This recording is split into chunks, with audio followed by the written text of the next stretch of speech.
de las Ciencias y Tecnologías, un webinar que invita la Universidad Autónoma de Occidente por medio de su especialización en innovación educativa.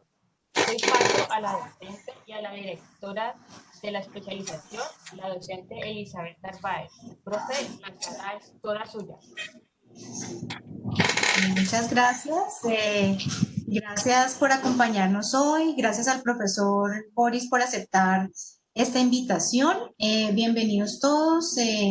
Vamos a tener este espacio con el que empezamos una serie de conversaciones sobre innovación y educación en general y en particular tratando algunos temas. El día de hoy vamos a estar hablando de enseñanza de las ciencias y tecnologías y tenemos con nosotros al profesor Boris Candela, que hace parte del equipo que conforma la especialización en innovación educativa y tecnologías que ofrecemos desde el Departamento de Educación de la Facultad de Comunicación y Ciencias Sociales de la Universidad Autónoma. Boris es profesor de química en una institución educativa pública de Cali, en Colombia. La institución educativa Eustaquio Palacios ha sido orientador de programas de formación y desarrollo profesional docente en la Universidad del Valle, pues universidad con tradición y pues la universidad pública más importante que tenemos en el suroccidente de Colombia, y también trabaja como profesor de la maestría en enseñanza de las ciencias de la Universidad Nacional de Colombia en la sede de Palmira. Dada su trayectoria y su trabajo, digamos, sistemático a lo largo de este tiempo en la enseñanza de la química en general y en particular la articulación de las tecnologías digitales de la enseñanza, es asesor pedagógico en el diseño de objetos de aprendizaje potenciados por las TIC.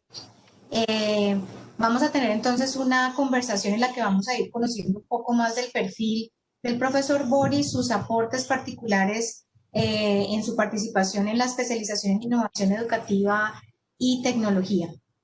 Gracias, Boris, otra vez por estar aquí. Bienvenido a este espacio.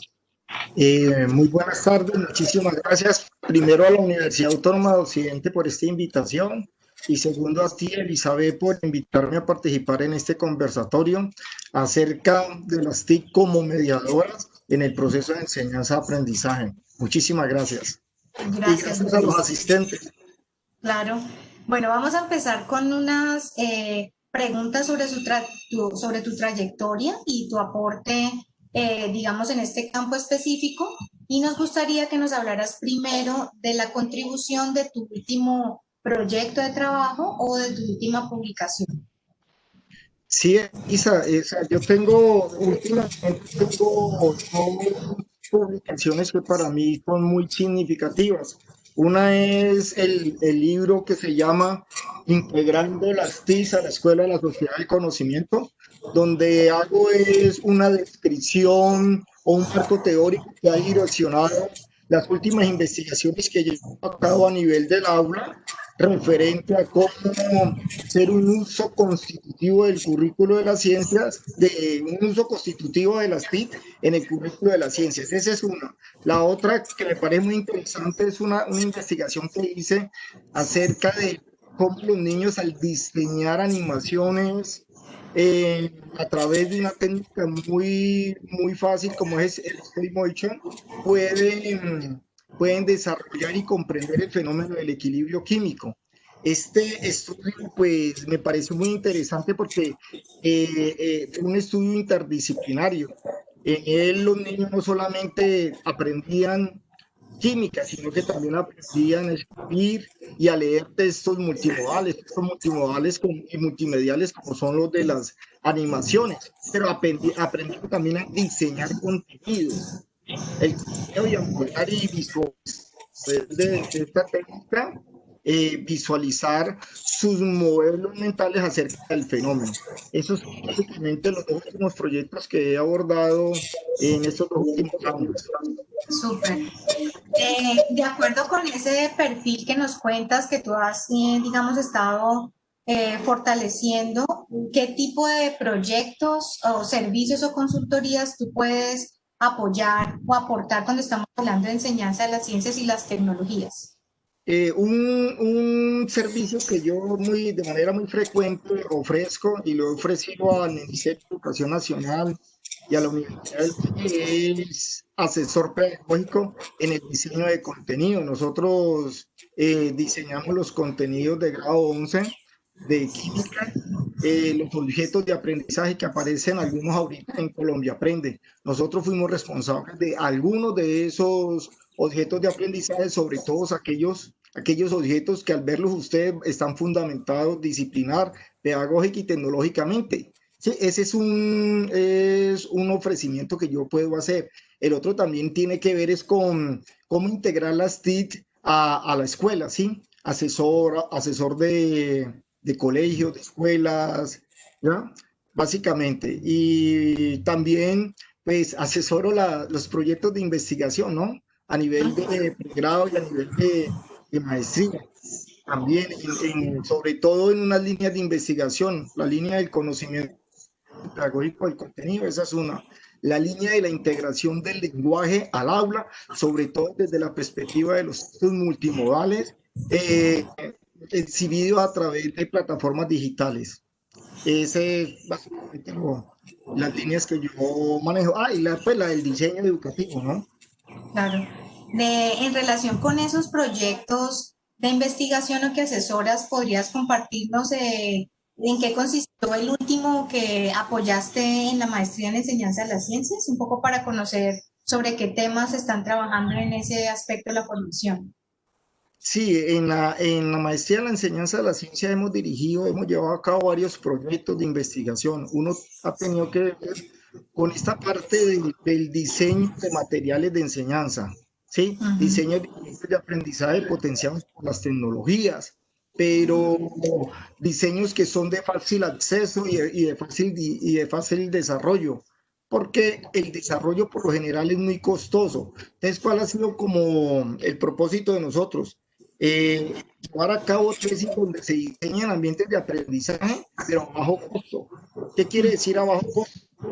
Utilizando los recursos libres que están en la red. Por ejemplo, los recursos que nos ofrece Colombia Aprende, ¿sí? Los simuladores, las animaciones, las reutilizamos para rediseñar unos ambientes de aprendizaje sin que le toque hacer un desarrollo tecnológico al maestro. Me hago entender. Un objeto de aprendizaje consta de dos fases diseño. Uno es el diseño como tal, el diseño pedagógico, que es el sustento pedagógico, disciplinario y tecnológico, o sea, las tomas de decisiones curriculares e institucionales, y el otro es el desarrollo tecnológico, que tiene que ver con el ingeniero de interfaz, con el diseñador institucional. Entonces nosotros en las tesis de maestría nos obviamos esta parte del desarrollo tecnológico, porque tratamos de que lo haga el mismo estudiante reutilizando todos estos materiales. Ese es un elemento. Otro elemento pues tiene que ver con el diseño de materiales de enseñanza, pero centrados en el uso del lenguaje, sobre todo el uso del lenguaje multimodal como un recurso para la enseñanza de la química. Entonces, ahí articulamos lo que es las ciencias naturales, el lenguaje y las tecnologías. Es básicamente lo que hemos estado haciendo en las últimas investigaciones. Súper. Digamos que en este área de la enseñanza de las ciencias empiezan a aparecer perspectivas más amplias del lenguaje, ¿cierto? Estás usando un término ya 2 veces en tus intervenciones sobre el lenguaje multimodal. Un poco si quisiéramos explicarle a las personas que nos acompañan hoy con ejemplos específicos, ¿cuándo estamos haciendo enseñanza de las ciencias donde se incorpora el lenguaje desde perspectivas multimodales? Ah, listo, Lízano. Por ejemplo, la multimodalidad es algo inherente en el paisaje comunicativo de todo sujeto. Aquí donde yo me estoy moviendo, al mover ahí estoy explorando unos recursos semióticos. En el caso de los niños, cuando están en la experimentación, esos son otros recursos semióticos. Cuando el niño está hablando del fenómeno, es otro recurso semiótico. Cuando el niño representa lo que habla en un papel, es otro recurso semiótico, pero para ello utiliza la tabla, utiliza la animación, utiliza la ilustración. Entonces, le enseñamos al niño a que construya o diseñe los textos multimodales, pero también a que los lea. Por ejemplo, cuando el niño se enfrenta a un simulador, el niño lo hace de manera intuitiva y resulta que el simulador está formado por varios recursos semióticos. El niño tiene que aprender a identificar cuáles son esos recursos semióticos y qué significado comunica cada recurso y qué tanto cada recurso aporta a la idea global del texto. Ese tipo de estrategias y ese tipo de conocimiento hay que enseñárselo al niño para que el niño tome conciencia, cosa de que cuando el niño se enfrenta al simulador, cuando se enfrenta al simulador por la interactividad, él le cambia las condiciones físico-químicas que comunica el simulador. Y al cambiar las condiciones físico-químicas, está cambiando el texto. Por lo tanto, cuando él se mueve de un cambio de situaciones a otro cambio de situaciones, tiene que hacer una intertextualidad para poder comprender el fenómeno que está representando el simulador, el fenómeno físico, el fenómeno químico. Eso lo abordamos nosotros en las clases de el lenguaje como un elemento constitutivo del aprendizaje de las ciencias. ¿Sí? Ahora, esto le sirve a todos, ¿no? Es decir, ahí en este caso la ciencia es el pretexto, pero la meta es el aprender a leer y a escribir ese tipo de texto multimodal. ¿Por qué? Porque es que estamos en la sociedad del conocimiento. Y la sociedad del conocimiento está demandando constantemente, por fuera de la escuela, está demandando que el niño esté leyendo y escribiendo textos multimodales. Pero el niño no es consciente de eso y la escuela no está siendo consciente de eso. Por eso es que resulta interesante esta línea en el sentido de que le brinda esa posibilidad y oportunidad al niño de comenzar de manera progresiva a hacer conciencia de todos esos recursos semióticos que forman su paisaje comunicativo y representacional. Excelente. Gracias, Boris. Creo que con esto vamos introduciéndonos a la pregunta siguiente. Como pueden percibir los que nos acompañan hoy, digamos, la trayectoria del profesor Boris, como él lo dice, es una perspectiva, digamos, que desde la disciplina, específicamente desde la química, articula otros saberes que tienen que ver con la sociedad del conocimiento, ¿no? Que sería como el énfasis que nos ha estado haciendo, y es aprender la disciplina al mismo tiempo que se aprende a, digamos, a convivir, a experimentar y a producir contenidos en esta sociedad de hoy. Con ese que nos estás dando, si tú le tuvieras que decir a algunos de las personas que nos acompañan hoy, ¿cuáles serían, digamos, dos ejemplos o dos casos que tienes de buenas prácticas o de prácticas exitosas en este campo de la enseñanza de las ciencias y su aprendizaje con las tecnologías? ¿Qué casos o proyectos nos podrías compartir? Pues es decir, nosotros hemos llevado a cabo ya varios estudios a nivel del aula, porque uno como maestro pues debe ver el aula como el laboratorio donde usted constantemente puede estarse preguntando, pero al mismo tiempo diseñando investigación para dar respuesta a esas preguntas. Una de ellas es como la oralidad, la lectura y la escritura de textos multimodales te permite comprender los fenómenos del equilibrio químico o te permite comprender el fenómeno de la estequiometría o el fenómeno de las disoluciones. Siempre hemos tratado de llevar a cabo ese tipo de investigaciones. Otra es cuando entramos a las aulas de los maestros y de maestros ejemplares, ¿no? Y documentamos esas acciones y esos razonamientos pedagógicos cuando ellos enseñan ciencias utilizando no solamente las TIC, sino utilizando el lenguaje, utilizando las prácticas experimentales. O sea, en un momento podemos desligar de la naturaleza misma de las ciencias. O sea, las prácticas experimentales son fundamentales, pero las estamos combinando con el lenguaje, con el uso de las tecnologías, pero con el uso de las tecnologías no de cualquier manera y de las tecnologías digitales en este caso, ¿no? Porque siempre hemos usado las tecnologías analógicas, ¿no? Pero las estamos usando, en este caso utilizamos las tecnologías como una herramienta cognitiva que ayuda a repartir la demanda que exige el aprendizaje de las ciencias. Entonces, nos hemos centrado básicamente en estudiar el lenguaje, en estudiar la integración de las tecnologías y en estudiar aquellos maestros que son ejemplares. ¿Para qué? Para documentar ese conocimiento y ese conocimiento lo reportamos, lo documentamos de manera narrativa y a través de videos y es utilizado en las clases de de formación de maestros, ya sea de formación y de desarrollo profesional. Entonces tratamos como de hacer ese vínculo entre la escuela secundaria y primaria y la escuela terciaria, en este caso la universidad y la formación, y también inclusive con los estudios de posgrado, ¿no? En los estudios de posgrado solimos también utilizar todas estas investigaciones que hacemos a nivel de la escuela primaria y secundaria. Muy bien, o sea que si te, digamos, sigo un poco lo que dices, insistes en que una buena práctica en la enseñanza de las ciencias y las tecnologías es la articulación entre la oralidad, la lectura y la escritura del lenguaje, de todos los contenidos multimodales, ¿no? Has hecho un énfasis de no Todo. llega al computador, desaparece el dibujo a mano, por ejemplo, creo que es algo que también nos No, está no porque sí, llegan los simuladores, de pronto van a aparecer otros recursos analógicos, no sé, como el ábaco, se me ocurre decir algo así. no, no, para nada, para nada. O sea, esa posición, no, no, la de nosotros, ¿cuál es la posición que nosotros tenemos? Por ejemplo, la escritura impresa sigue siendo importante para nosotros. Lo que pasa es que estamos ampliando el abanico de las alfabetizaciones, lo que le llaman las nuevas alfabetizaciones. Eso, el texto lingüístico sigue siendo importante en los procesos de comunicación y construcción del conocimiento, pero lo estamos combinando ya con el texto no lingüístico, que de todas maneras venía combinado desde hace muchísimos años, sino que a veces como que no somos conscientes de ello. De lo que estamos haciendo es no eliminar el físico, no eliminar el libro, no, el libro como tal sigue y va a seguir, pero ¿qué es lo que estamos haciendo? Ampliando el abanico de las nuevas alfabetizaciones. ¿Por qué?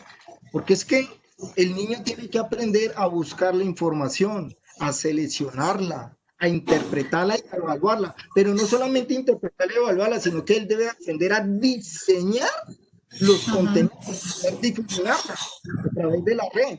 Entonces eso hace parte de las nuevas alfabetizaciones, hace parte de que yo sea un evaluador del contenido que aparece, sea un lector crítico de ese contenido que aparece en la red. Es importante que yo le dé también una importancia a la imagen. La imagen también comunica, al igual que el texto turístico, ¿sí?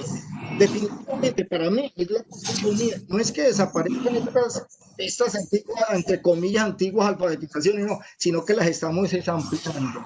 ¿Sí? Las estamos ampliando, que la sociedad del conocimiento nos las está exigiendo.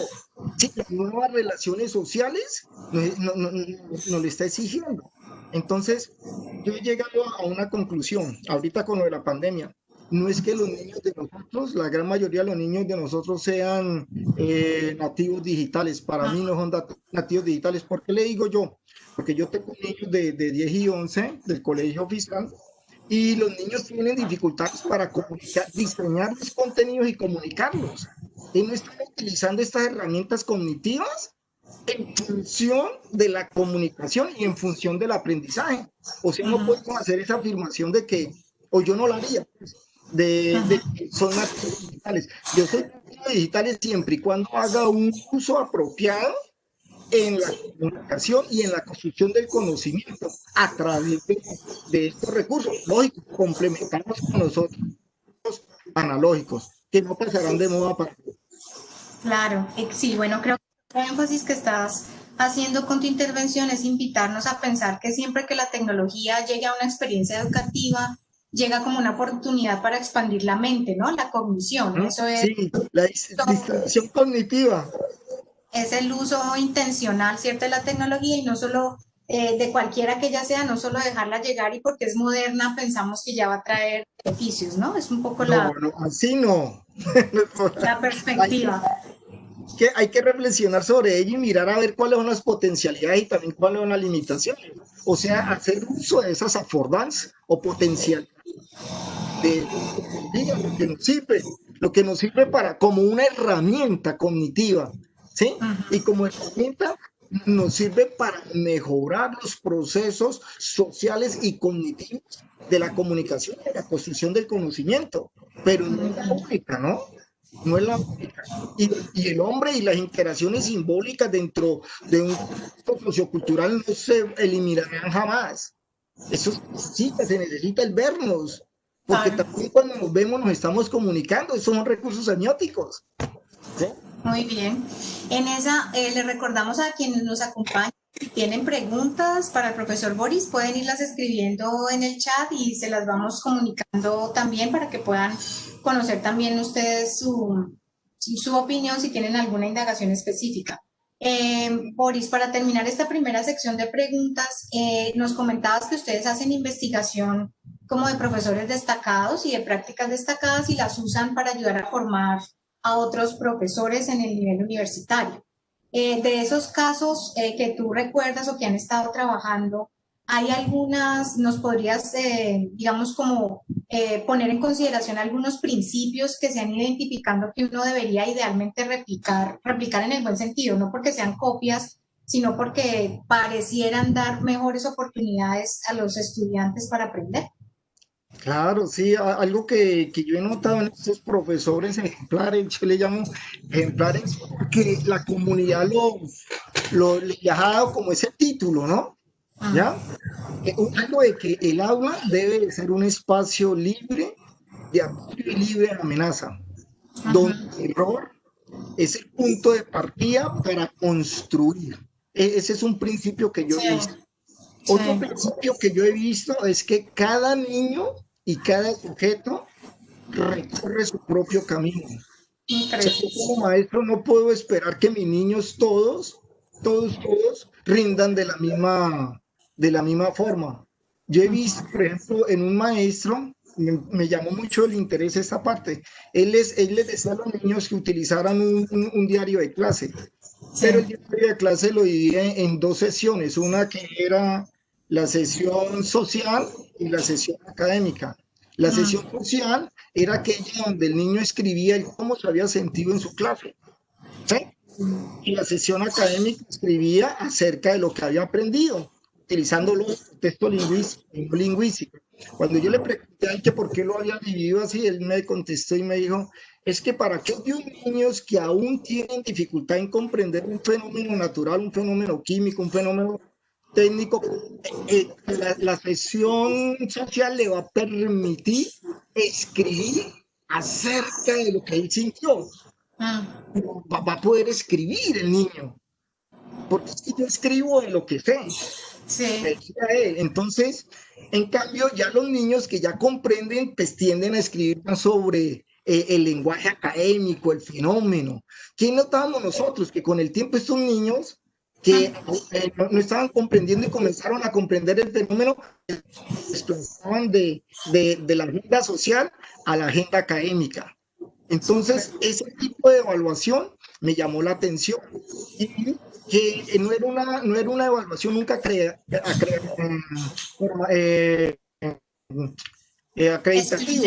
era una evaluación formativa, ¿sí? Le gustaba que le da la palabra a todos los estudiantes, así lo que exprese el estudiante o enuncie el estudiante esté alejado de lo que diga la ciencia canónica, para ese profesor era muy importante, y entonces eso hacía sentir al niño muy bien. Entonces el niño sentía que estaba aprendiendo, y como siente que está aprendiendo, se motiva, y si se motiva, aprende. Ese fue un elemento que me llamó mucho la atención en este maestro. Hay otros elementos en cuanto a la evaluación, ¿cierto? La evaluación él nunca era numérica, la ponía numérica porque le tocaba, pero por lo tanto era experimentar. Y cuando pasaba por los pequeños grupos de discusión en los que organizaba la clase, el profe nunca le daba la respuesta, ¿sí? Copiaba, y cuando el niño él detectaba de que el niño estaba teniendo problemas para comprender, entonces él como que reflexionaba in situ y le generaba una nueva pregunta, pero una pregunta que estaba en el nivel de desarrollo del niño. De esa manera, a través de preguntas y respuestas, construían, ¿sí? En términos generales. Otro, pues, la parte pues, del lenguaje y las TIC, pero no de cualquier manera, y la experimentación. Otro elemento. Estos maestros que hemos investigado parten primero de tareas descriptivas, hacen tareas comparativas y terminan tareas explicativas.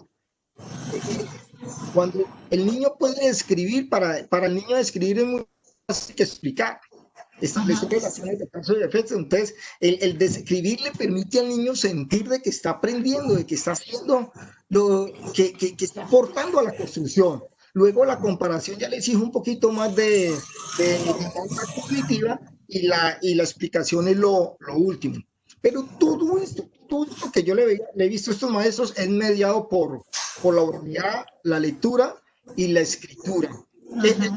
Para finalizar, otro elemento que me encanta es que estos profesores que hemos estudiado le enseñan al niño a escribir, o sea, utilizan la lingüística funcional sistémica, Lisa. O sea, no es que se vuelva profesor de lingüística, pero el profesor le enseña a hacer cómo es una oración, cómo es un párrafo, qué es una macroestructura, qué es una nominalización. Le ayuda al niño a tomar conciencia de los rasgos retóricos del texto científico, pero de manera progresiva. Ellos empiezan con la oración, pero escribiendo la oración sobre el fenómeno químico que están observando o el fenómeno biológico. Pasan al párrafo, del párrafo al texto. Después del párrafo pasan a ilustrarlo con tablas, con gráficos. Después del párrafo pasan al texto multimodal, pero digital, exhibido en un digital. ¿Ve? Sí. Después pasan al multimedial y por último terminan en la hipermedia. ¿Sí? En el texto hipermedia. Entonces, son que pues a mí me han llamado mucho la atención de estos pocos profes que hemos estudiado. No es fácil, se requiere de tiempo, pero ahí vamos. No, excelente, pues me alegra mucho pues que cerremos esta primera sección de las preguntas y que nos dejes como con algunos principios de todos los que estamos interesados en educación o hacer intervenciones en educación y que estoy pensando que no necesariamente tienen que quedarse en las aulas, ¿no? A cualquier persona, cierto que está en un proceso de formación, pues estoy pensando en oficinas de gestión de talento humano también, a cualquier colaborador es mejor decirle cómo aprender del error, ¿cierto? Cómo darle... Cuando yo en mi vida, por ahora muy joven, fui visitador médico y de visitador médico era un docente, porque yo tenía que ilustrar al médico qué hacer con determinada medicina. Total. Entonces, nosotros somos docentes en todos los ámbitos de nuestras vidas. En cualquier momento tenemos que diseñar un contenido para poder comunicar y representar algo en cualquier momento. Entonces, mire que esos elementos sirven para todo. Exacto. Y los otros dos que mencionabas, ¿no? La importancia de la retroalimentación, digamos, el silencio no ayuda como mucho cuando quieres ayudar a un grupo o a una persona como a transformarse, ¿no? De esto de intervenir y acompañar. Y también esto que has identificado como ese interés que tienen en acompañar cómo los estudiantes comunican para ellos mismos o para otros, ¿cierto? Lo que están aprendiendo específicamente de la disciplina, no están obsesionados con que la disciplina se aprende, no sé, como de manera abstracta porque alguien habla y listo, sino porque hay que, de alguna manera, experimentarla, manipularla de distintos medios y comunicarla, ¿no? Es un poco lo que también nos enfatices. Es un elemento importante, definitivamente. Bueno, vamos entonces ahorita, después de conocer, pues, digamos, estos aportes que nos hace Boris desde su trayectoria y su experiencia y su perfil particular, vamos a conocer un video de la especialización en innovación educativa y tecnologías que tuvimos la oportunidad de preparar antes de entrar, pues, en esta situación de alternancia y distanciamiento, y seguimos hablando con Boris después del video, más específicamente sobre su participación en esta especialización.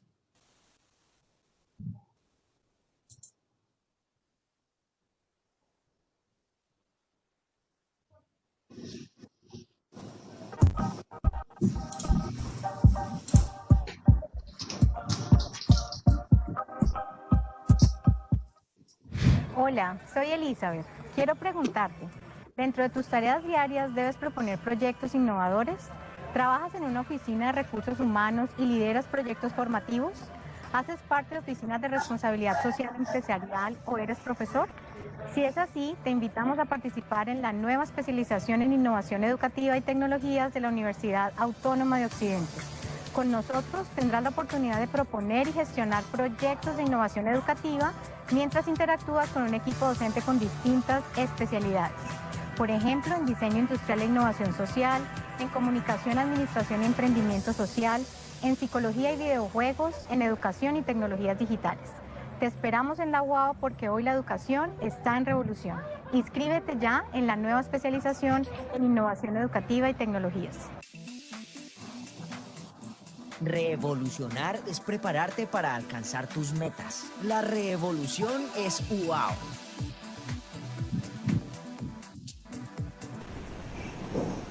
Bueno, muchas gracias a Laura por colaborarnos con la divulgación de este contenido. Ahora pues ya en el marco de esta especialización que hemos preparado con tanta ilusión, en la que nos está acompañando el profesor Boris también como parte del equipo docente, cuéntanos un poco ya sobre, digamos, el aporte específico que tú vas a hacer con tu participación en esta especialización en innovación educativa y tecnologías. Bueno, básicamente nosotros vamos a trabajar tanto con maestros y con no maestros, ¿no? ¿Ya? Porque como lo habíamos dicho, siempre en cualquier empresa, en cualquier ámbito estamos enseñando. Entonces, básicamente lo que en el caso mío voy a manejar algo que se llama el conocimiento tecnológico y pedagógico del contenido. Les voy a ayudar a los estudiantes, diferentes perfiles, a comenzar a identificar y desarrollar esas bases de conocimiento necesarias para llevar a cabo procesos de comunicación mediados por las TIC desde un punto de vista pedagógico. ¿Sí? Entonces vamos a conocer lo que es el conocimiento tecnológico del contenido, vamos a conocer el conocimiento pedagógico del contenido. O sea, si yo voy a utilizar una herramienta digital, ¿sí? Lo voy a hacer dentro del marco de la pedagogía y con una intención pedagógica, pero también de formación en cuanto te estoy comunicando una idea, pero no de cualquier manera, ¿cierto? Entonces vamos a desarrollar básicamente esa parte del conocimiento tecnológico del contenido, pero también el diseño de contenido con sentido pedagógico, ¿sí? El curso se va a focalizar en este aspecto, el conocimiento tecnológico del contenido y el diseño de contenidos para asuntos pedagógicos, pero no necesariamente asuntos pedagógicos de un colegio, de una universidad, sino que puede ser también de un banco, de un laboratorio, ¿sí? Ahorita, con estos tiempos, el diseño instruccional ha hecho de que ya no se requiera llevar al conferencista y llevar toda la gente al mismo tiempo, sino que se diseña el contenido y se puede poner en la nube, cosa de que entren a interactuar de manera sincrónica o asincrónica. Entonces, en el curso vamos a tratar de abordar esos elementos, de cómo yo puedo diseñar contenidos con una intención pedagógica, pero no solamente para la escuela o para la universidad, sino para procesos de formación que se dan en todas las industrias y en todas las empresas. Básicamente, gracias, Boris. Un poco el énfasis que estás haciendo es como, digamos, dar a pensar que la dimensión pedagógica existe en escenarios distintos, además del aula y las escuelas, ¿no? Es un poco lo que estás enfatizando, que los participantes, y es, digamos, el espíritu que tiene esta especialización, que los participantes puedan, digamos, ser profesionales que de distintos campos de acción tienen una función pedagógica, entendiendo pedagogía en el sentido amplio, como decía Boris, y nos da ahorita el ejemplo de que en algún momento tuvo como ocupación visitador médico, ¿cierto? Entonces, justamente en ese momento en que hay un entorno que no necesariamente es un aula, que no es escolar, digamos, hay de todas maneras una estrategia pedagógica que es bueno diseñar, ser consciente de que se diseña y se utiliza para comunicar específicamente un contenido especializado, como me imagino que era pues ofrecer, no sé, ciertos medicamentos. Medicina, claro, y con el conocimiento de la química. Ese fue un buen ejemplo, muy buen ejemplo de ese. Bueno, Sí. Boris, en el curso específico que nosotros, en el que tú acompañarías, que sería pues enseñanza de las ciencias con las tecnologías y también nos acompañarías en uno sobre enseñanza de las ciencias en general, ¿podrías explicar un poco a las personas que nos acompañan hoy cómo sería como el trabajo final o cuál sería? Pues, Perdón, es que te escuché entrecortada. ¿Me puedes hacer el favor ¿repetir? de repetir? Sí, ¿Ahí me oyes bien? sí, sí. Sí, que si podrías comentar a las personas que nos acompañan cómo sería más o menos el trabajo final en uno de estos cursos en los que tú aportarías, que sería o enseñanza de las ciencias con tecnologías o didáctica de las ciencias, para que se haga una idea del trabajo que se haría ahí. Sí, ahí dice enseñanza de las ciencias y didáctica de las ciencias. Básicamente, el trabajo final tiene que ser el diseño de un contenido diseñado y materializado, o sea, y puesto en la nube, ¿no? Para ser utilizado. Detrás de eso, pues hay todo un trabajo muy arduo, ¿no? Que es la toma de decisiones curriculares e institucionales, así sea para la escuela, para la industria o para la universidad. El diseño y el desarrollo de contenido es algo complejo, es una tarea compleja que necesita esa reflexión del diseñador y del maestro, ¿sí? El diseñador maestro, ¿no? Entonces, también de la literatura, ¿sí? Cuando hablo de la literatura es de la investigación acerca de cómo se enseña o cómo se aprende determinado contenido, ¿no? Así sea para la escuela o para la industria. Y cuando hablamos de contenido, lo hacemos en un sentido genérico, ¿no? Si nos centramos en las ciencias, el contenido de la ciencia no es solamente de los productos o modelos teóricos de la ciencia, sino que también son los procesos a través de los cuales se construyen ese producto, ¿no? Entonces hay que tener en cuenta eso, que no estoy utilizando el término contenido de manera reduccionista, sino de manera amplia, por eso hago la explicación. Ajá. Y también entrarían lógicos los elementos éticos, políticos, sociales que debe tener cualquier diseño que hagamos en cualquier ámbito. Sí, porque ese elemento social y político no lo podemos desligar de los procesos de comunicación y representación.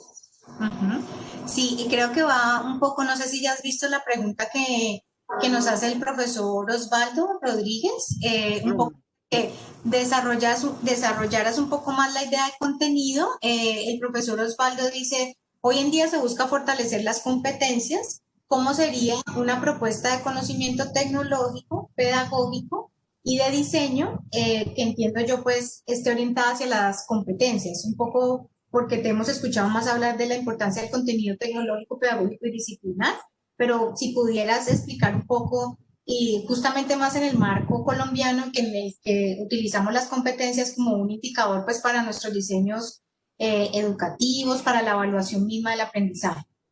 Claro, es decir, en el caso de la química, el contenido de la química llamado producto y proceso, a través de los cuales se construyen esos productos, es el medio para, no es el fin.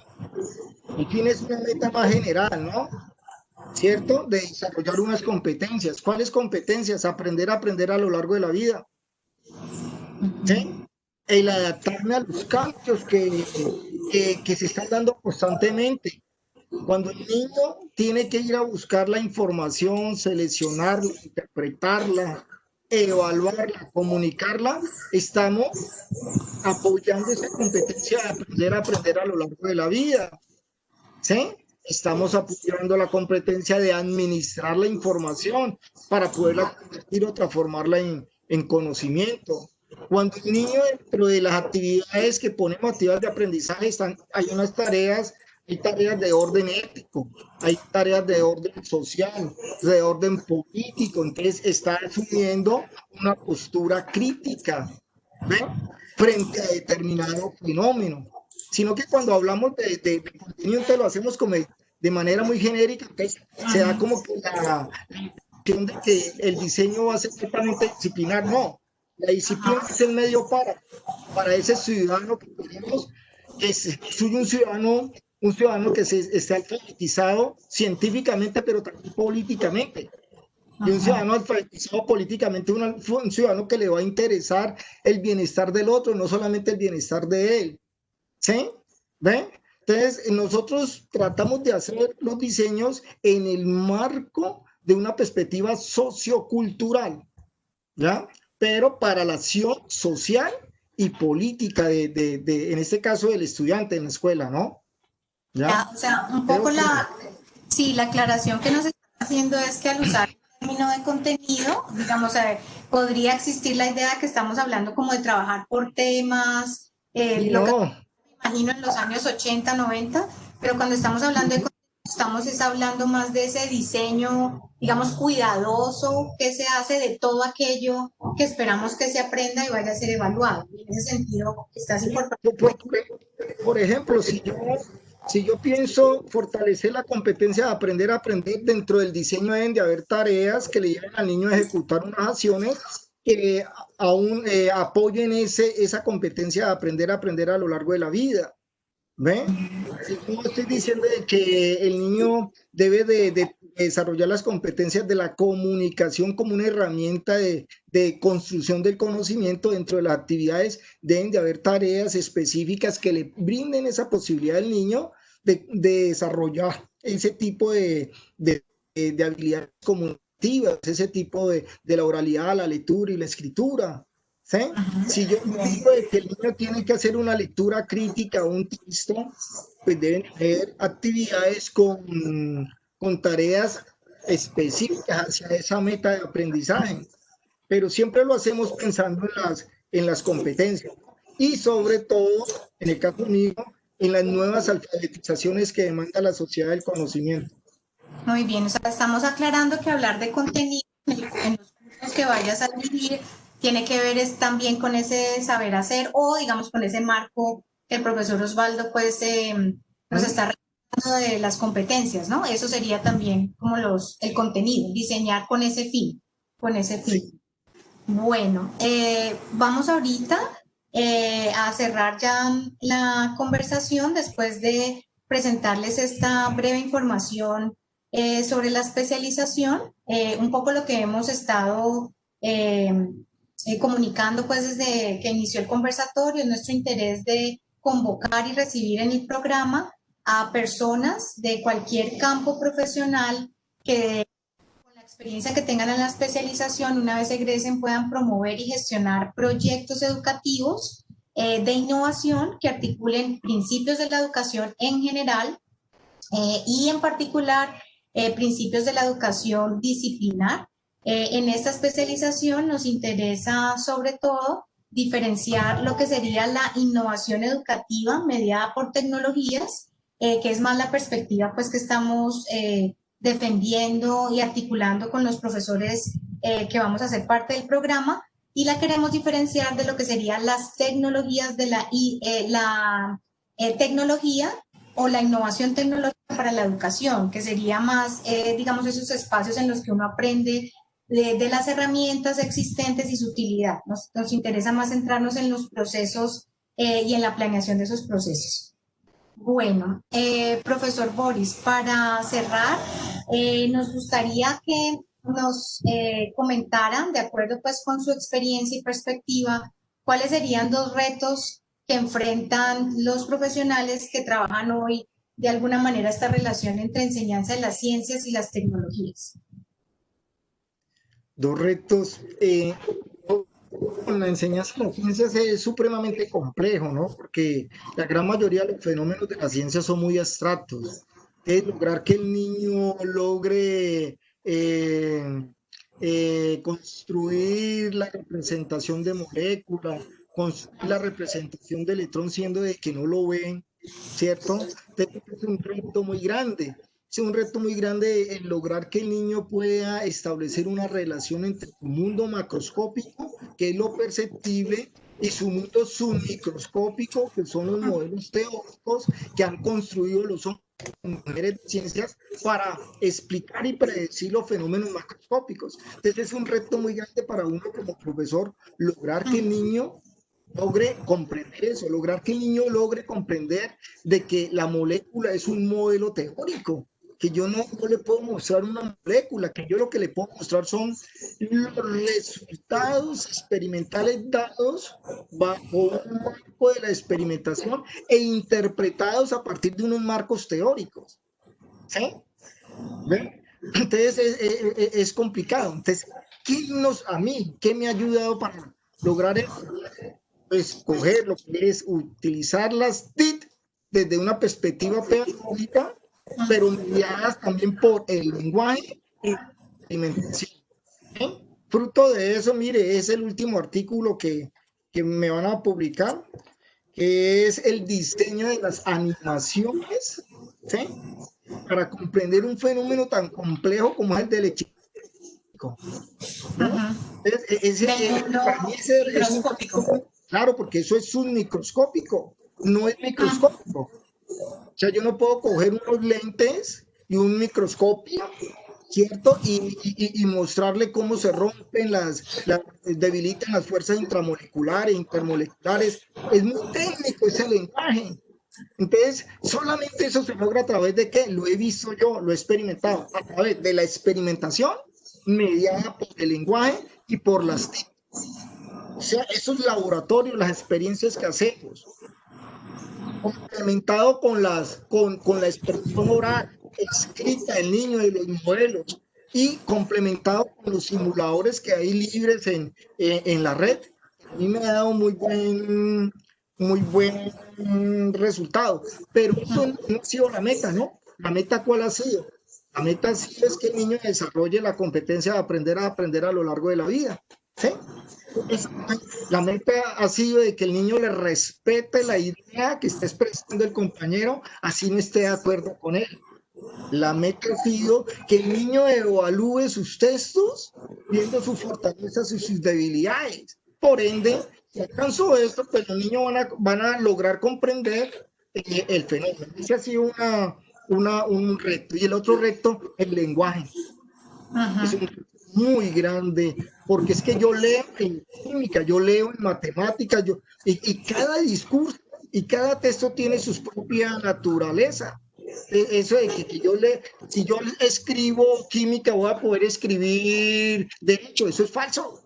Para mí, pues, sí, para mí no se puede. O sea, yo escribo mi género al cual yo pertenezco, a esa comunidad, porque son elementos que yo voy construyendo. Entonces, un reto ha sido ese, el lograr integrar el lenguaje como un elemento constitutivo del currículo de la química. Muy bien.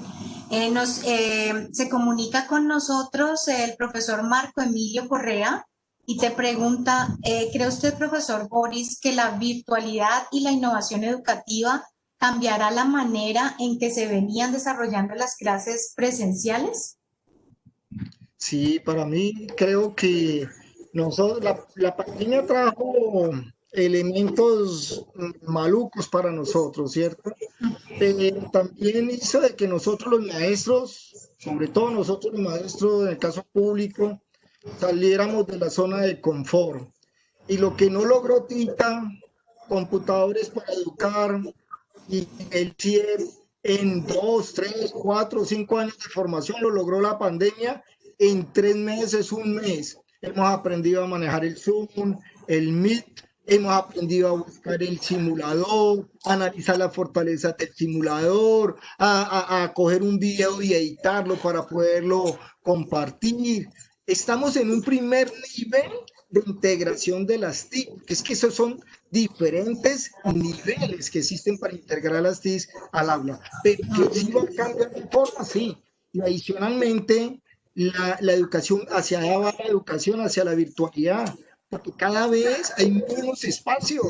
La Universidad del Valle, a la cual yo pertenezco, y muy contento de pertenecer nos hemos quedado en algo atrasados en ese elemento, y por eso el rector ahorita está dentro de sus proyectos que hayan varias carreras virtuales, ¿sí? Porque es que también le podemos ofrecer mayor oportunidad a otras personas. Ahora, que todo virtual, no, uno puede combinarlo, la virtualidad físico, la virtualidad físico, pero realmente La virtualidad le puede brindar la posibilidad de educación a muchas personas que no pueden ingresar, ¿sí? Que si hay que mejorar la infraestructura, sí, eso sí toca mejorarla. Pero yo diría de que en algo hemos mejorado los maestros a través de la pandemia y esto de la virtualidad. Sí, creo que un poco tu respuesta es efectivamente ha modificado, ¿cierto? Ha modificado nuestra experiencia, va a modificar nuestra experiencia en lo que sería presencial, pero nos estás invitando a pensar es como en grados de integración o de incorporación, ¿no? Que no, digamos, no polarizar el asunto, nos vamos todo a lo virtual o Sí, no, solamente lo virtual es no, lo que no, sobrevive, sino la posibilidad, lo que has dicho desde siempre en la conversación, ¿no? Las limitaciones y las bondades que traería sí. de manera como muy intencional la incorporación de algunos mecanismos, ¿no? Elisa, y sí para todo, lo que sí hay es que cambiar en la manera como yo gestiono el aula, porque si yo sigo gestionando el aula de manera unidireccional, una enseñanza centrada en el estudiante, ya sea físico, presencial o virtual, hacer lo mismo. Así sea Ujú, virtual, yo debo darle la palabra al estudiante. Fulanito, ujú. ¿qué opina? ¿Y usted por qué opina eso? Mire, Claudia, ¿qué opina de lo que dijo Carlos? O sea, que sea más dialógico, más interactivo. Así Claro. nos llevemos todo el tiempo que se requiera. Para eso Ujú. hay que escoger núcleos conceptuales o grandes ideas, como le quieran llamar, seleccionarlas que sean más bien pocas, pero que yo le Sí, permita dar, ya sea en la presencialidad o en la virtualidad, y permita que la enseñanza esté centrada en el estudiante y no en el profesor o el contenido. muy bien. Bueno, Gaby, que nos acompaña también en la sala, te dice felicitaciones, profe Boris, es muy valiosa su postura sobre el papel, la lectura y la escritura, o sea que creo que lo has logrado, Gracias. han comprendido esa articulación.